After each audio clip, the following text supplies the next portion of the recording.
So we come then to the end of this week's theme, which is ourselves. And I'd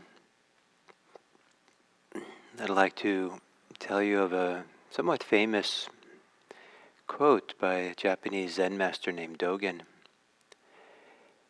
And it has these, I want to quote two sentences that have this dual nature of Buddhist practice, dual processes.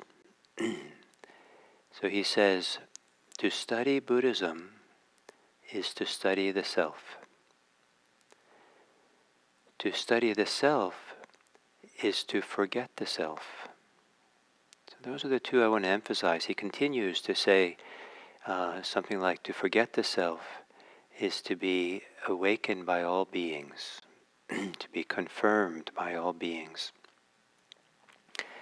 And but this idea that one can study oneself and in the process forget oneself. One can practice with oneself. One can observe and be present for oneself.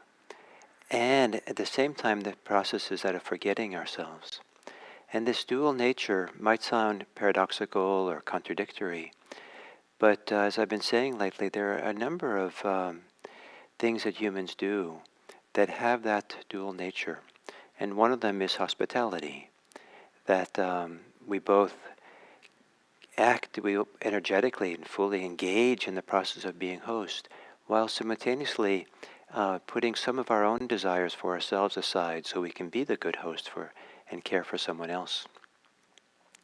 That same movement is present with respect, with generosity, and perhaps with a healthy love, that when we love someone, that if we want to express it and act on it in some healthy, appropriate ways, there's also kind of a letting go of self in the process, hopefully. It's not about just my own needs, desires, pleasures, feelings, but it's also about the other person and caring for that person. So kind of a little bit putting oneself aside. And this dual nature of engaging in practice, in a practice that is, to some degree, studying ourselves, and then in the process, forgetting ourselves. I think it's a beautiful kind of expression of the movement of practice.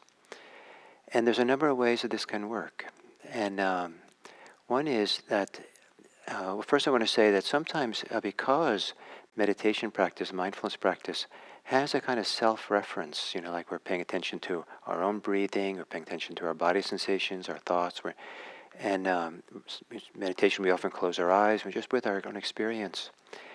It's very easy for that to be confused with self-consciousness, and in extreme situations, even narcissism, that an excessive preoccupation with oneself, like putting oneself as every little detail of ourselves is so impactful and meaningful and important, and always says something about ourselves, says something about defining ourselves or judging ourselves or proving ourselves, or we need to be someone, comparing ourselves to others. So so there's a little bit dangerous, this mindfulness practice, if we bring a lot of self along. But to turn the attention to do the practice of mindfulness moment by moment, and in meditation maybe just being with the inner experience, the breathing, the body, the thoughts, it's all settling at everything, focusing on it. To do it well, means to really give yourself over to it. So there's not much room for distractions. If we kind of sit down lackadaisically, a lot of distractions, a lot of our concerns can come pouring in. But if we sit down to practice in a really, in a relaxed way, but in a dedicated way, like this is important, this is clearly what I'm going to do. In the beginning of meditation, to kind of actually affirm that, this is what I'm doing now. Don't sit down casually and just let the mind continue to think. But this clarity of really giving oneself over to the meditation practice, to the present moment. What that does is it takes some of the energy of attention away from our self-preoccupations, self-concerns, self-ruminations that we have. And it's amazing how much self-preoccupation a human being can have. And I think many meditators um, will uh, be surprised how self-centered many of the thinking is. Distracted thoughts, being caught up in thoughts, where we're the central character in our thoughts in one way or the other. We have some role. A lot of thoughts are in relationship to ourselves. And but as we kind of give ourselves over to some like mindfulness or breathing, there's less energy and attention going into that self-concern. And if we really give ourselves over well to it, there's a forgetting of self, forgetting of everyday concerns. Just like what we do if you're reading a really good book, or if you're involved in some delightful craft or art project or music playing or something, that when you're really absorbed in it, there's a forgetting of yourself, forgetting of your daily concerns. Even though there might be a lot of attention to some aspects of yourself to do the task well, the mental activity of self-preoccupation, concern is not there. So just simply kind of being able to give ourselves over to the practice, there's a forgetting of self, hopefully in a healthy way. As the practice deepens, we start seeing deeper forms of attachment, stress, clinging, contractions that are there around self. And one of them can be just simply in the nature of how we're doing the practice. The practice itself brings along baggage of self, of association with what it means to be the practitioner, the doer. And there's a simplification process that goes on in meditation practice where everything that's extra, that's not needed, you start seeing as extra, as actually not only extra, but often a little bit stressful compared to the deeper and deeper calm that's being experienced. And so we start kind of relaxing the grip of self, relaxing the preoccupation with self that can be quite deep, even subconscious sometimes. And there's a deeper and deeper forgetting of self. And that goes deeper and deeper until at some point, whatever happens in meditation and our experience, there's no orientation, no inclination to define ourselves by any of it, to appropriate any of it, to either have us be against it or for it, just to kind of see it clearly in the freedom of the mind, in the mind that in the heart that is untroubled by it, but also doesn't attribute a self to it, doesn't project ideas of me, myself, and mine on it. And this kind of forgetting or putting down or relaxing me, myself, and mine thinking, me, myself, and mine preoccupations, me, myself, and mine tightness and contraction, and the fear that sometimes comes with that, or the push and the resistance, the ambition that comes with it. All kind of this forgetting of all that.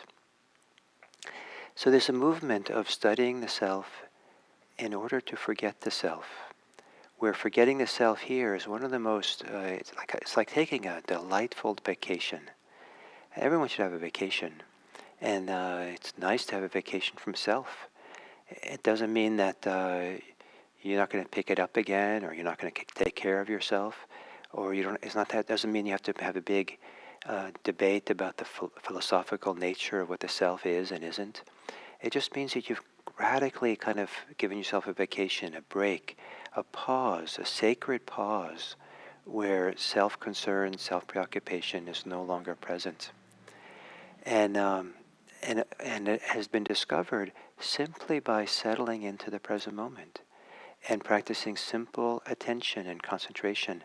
Just this breath, just this in-breath, just this out-breath, just this sound, just thought, just a thought, just a simplicity, more and more simple, to be with each moment as it arises, as it passes, as it occurs.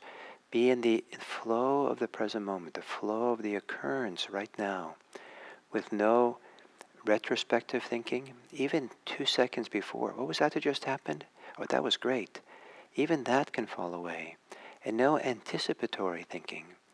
It just the flow of this moment absorbed in it, delighted in it, like you're playing music and just absorbed in the music of the moment, or doing a craft or an art or reading a book, or maybe playing with a child. That's just so delightful just to be there and in the moment with the child, no before and after. A forgetting of self. And this is one of the great pleasures of life, and it's one of the great sources of wisdom and freedom as well. So we started this week with respecting the self, and this whole movement that we're talking about here is a form of profound respect, freeing ourselves from suffering, respecting ourselves enough not to suffer, not to contribute to our suffering, by a sort of healthy kind of forgetting of self-preoccupation. So thank you very much.